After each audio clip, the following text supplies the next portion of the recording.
প্রিয় বন্ধুরা, মুনাফিক কোথার থেকে জন্ম নেয়? মুনাফিক কাদেরকে বলা হয়? দেখেন কত ভয়ঙ্কর কথা। রাসূলুল্লাহ সাল্লাল্লাহু আলাইহি ওয়াসাল্লাম বলছেন যে হিন্দু, বৌদ্ধ, খ্রিস্টান এগুলোর ভিতরে মুনাফিক নয়, মুনাফিক হচ্ছে মুসলমানের ভিতরে।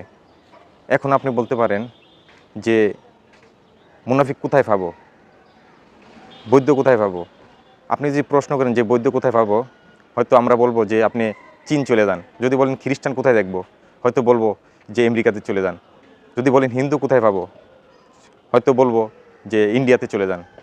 আর মুনাফিক আমাদের মুসলমানদের ভিতরেই মুনাফিক। সেটা হচ্ছে কিছু মানে কিছুটা মানে না। ইসলামের যে বিধানগুলো আছে কিছুটা মানে কিছুটা মানে না, সুবিধা মতন মানে, অসুবিধা হলে মানে না, সেটাকে বলা হয় মুনাফিক। তাই ইসলাম পরিপূর্ণভাবে আমাদের মানতে হবে, সুবিধা যেটা সেটাও মানতে হবে, অসুবিধা যেটা সেটাও আমাদের মানতে হবে, তবে আমরা পরিপূর্ণ মুসলমান হইতে পারবো।